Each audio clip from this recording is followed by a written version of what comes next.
c'est bien bon ce que l'IGF fait. Nous savons que nous souhaitons que la justice soit faite.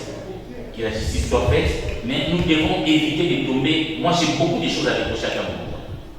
Beaucoup de choses, il a inventé des choses. C'est comme ça que nous disons que les habits peuvent retourner contre vous un jour. Il a inventé des mercenaires contre Katou, mais qu'on n'a jamais vu. Aujourd'hui, lui-même est victime. Mais nous, en tant que journalistes, en tant que défenseurs des droits des autres, nous ne pouvons pas tolérer, on ne confie pas un état de droit. Je ne dis pas que ce qui fait là, c'est une justice vainqueur. Mais nous ne devons pas tomber dans les pièges. Parce que quand je vois les réactions, donc on doit l'arrêter parce qu'il a fait ceci. Donc on doit l'arrêter parce que les infractions qu'il a commises sont établies. Nous refusons cette justice des vainqueurs. Des poids, des mesures. Parce que l'IGF. Mais lorsqu'il refuse, par exemple, ou par exemple, il y a une certaine, comme on dit, solidarité dans le mal, est-ce que vous moi, je ne dis pas qu'à un moment, on ne doit pas être déféré devant la justice. Mais ne tombons pas dans les pièges. Nous voulons la même célérité. C'est ce que nous voulons. La justice pour tous. L'égalité pour tous. La même célérité, par exemple, l'IGF a démonté tout le temps au Rwanda. Nous voulons la même célérité pour les proches des aujourd'hui. Parce qu'il y a un rapport de Covid. Et pourquoi les Covid? Oui, nous voulons que les Coviraires, nous voulons que cette même célérité qu'on observe aussi chez Etienne Longono, qui l'IGF a démontré qu'il y a eu des détournements. Mais on a même demandé son immunité qu'on n'a jamais levée. Je ne sais pas ce qui se passe. C'est un processus. Non, nous voulons, oui, c'est ce que nous souhaitons. Donc la démocratie, nous ne souhaitons pas tomber ce que j'ai appelé dans les pièges des règlements de compte. Mais que la justice soit faite. La réaction du FCC, notamment le sénateur FCC, il parle d'une dérive dictatoriale. Partagez-vous cet avis? Il demande même à Félix de pouvoir arrêter cette dérive dictatoriale. Mais ce qui est important de rappeler dans les déclarations, ils estiment qu'au risque que des provinces se prennent en charge. Cet aspect commence à trop se répéter. C'est le vérité un peu socialiste en fait. Ceci, c'est venu. Nous, l'a dit, il y a Chikas l'a dit encore hier, déclaration FCC. Oui, c'est venu d'un ressortissant du même point que Moulunda. Moi, je vais. Quand vous avez parlé de dérive dictatoriale, si ce constat était fait par d'autres personnes, j'allais prêter mon oreille et donner un commentaire. Mais quand j'entends, et ils sont libres de le dire, j'en regarde si c'est parler de dérive dictatoriale, j'ai envie de rigoler. Mais alors de rigoler. Il y a d'un côté des personnes qui vivaient dans la tyrannie, qui étaient l'expression de la tyrannie, mais qui, depuis un moment, bizarrement, se placent en victime et disent en opinion qu'ils subissent une tyrannie. Non. À un moment, il faut arrêter de se moquer des gens. Il est vrai que les amis de Lucien sont en train de pécher dans la précipitation, parfois les textes qui sont contournés. Mais pour moi, ça, ce sont des aléas. Les faits, c'est quoi? Ailleurs, quand vous êtes confronté à pareille chose, vous démissionnez. On le voit en Israël, on a vu ça en Italie. Il y a même des gens que nous connaissons estampillés encore jusqu'aujourd'hui FCC, mais qui ont signé la pétition contre M. Kamoui-Mwamba. Mais de quelle dictature on parle? Caroline Guito, à ce que je sache, la sénatrice, elle est encore membre du FCC. Et c'est la même chose qui s'est passée avec Bamunda. Qui l'a aussi assigné. Voilà. Ou vous avez besoin de votre propre famille qui vous désavoue. Mais vous êtes là, vous persistez, vous évoquez des artifices juridiques pour à supposer que vous ayez raison. Qu'on attende le mois de mars. Les 64 signatures vont se transformer comme l'eau en vin et vont s'étioler. Non, il faut à un moment, même au crépuscule de votre vie politique, sortir avec dignité, prendre acte des choses, prendre acte de l'évolution des choses et quitter les choses avant que les choses vous quittent et de façon humiliante. Maintenant, s'agissant de l'IGF, moi, je n'aimerais pas être celui qui tire à boulet rouge sur tout ce qui bouge. Mon ami le fait déjà suffisamment bien. Moi, je dois encourager l'IGF de continuer de cet élan. C'est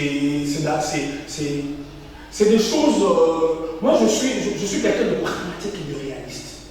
Je ne m'invente pas un monde où tout est beau, tout est bon, tout est parfait. Non. Il y a dans les systèmes politiques africains, et plus précisément congolais, il y a une espèce de deux poids, deux mesures.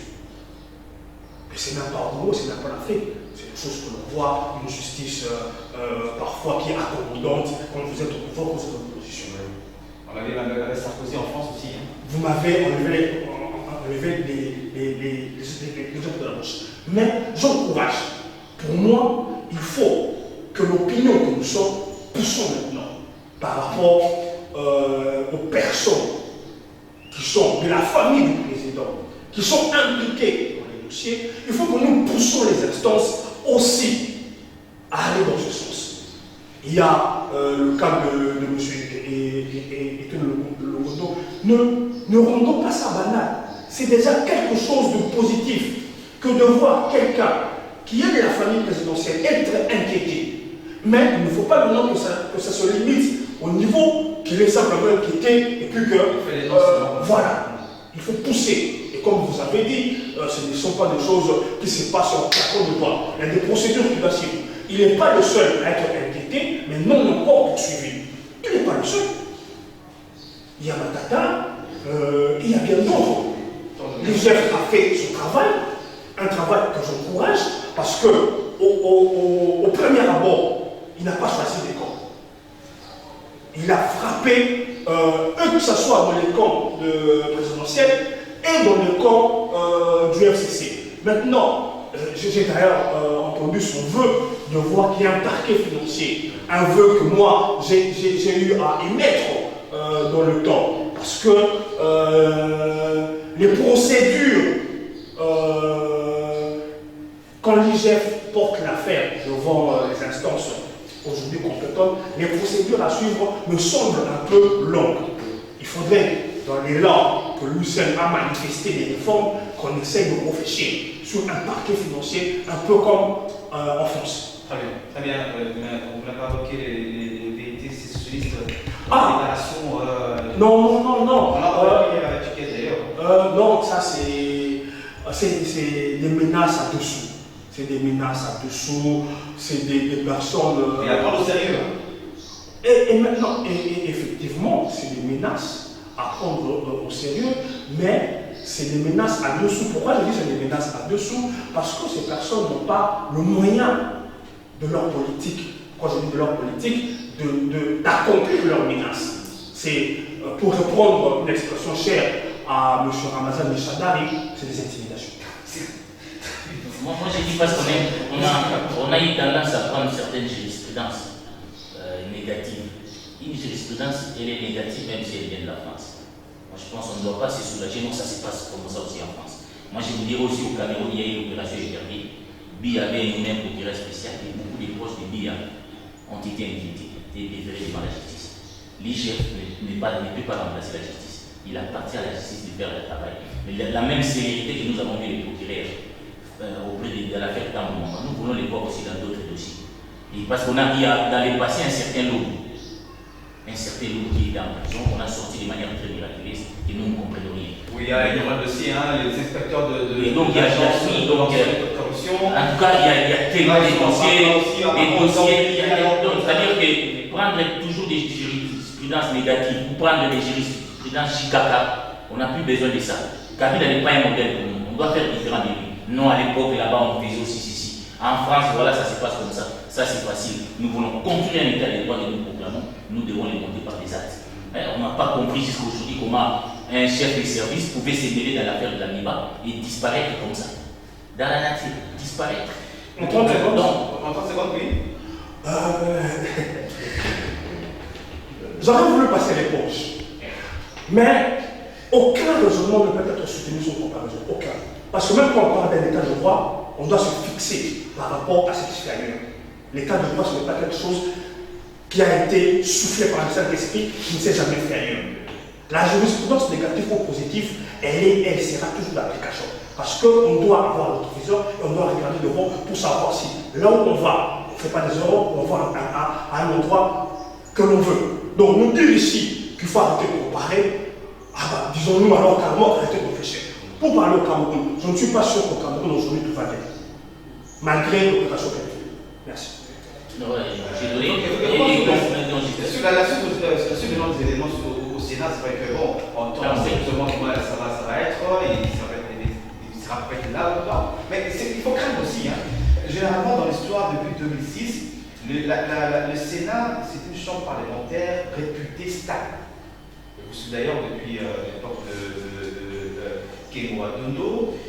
Et le fait de Tamoma de tenir jusqu'aujourd'hui, alors qu'il n'a pas démissionné, il ne voulait pas démissionner par exemple, il n'y a pas risque de lutte qu'on peut même auditionner ou que dans ses moyens de défense et qu'on passe au vote et que la majorité en vote aussi. Non, nous pensons, je ne sais pas tant où Mbappé sera-t-il là. Bon, on a vu Mabunda dire qu'il ne sera pas finalement, mais il est fini dans la salle. Est-ce que Tambo va se comporter de la même manière? Je n'en sais pas tout. Mais une chose est vraie, tous les ingrédients sont réunis pour que Tambo soit le président du Sénat.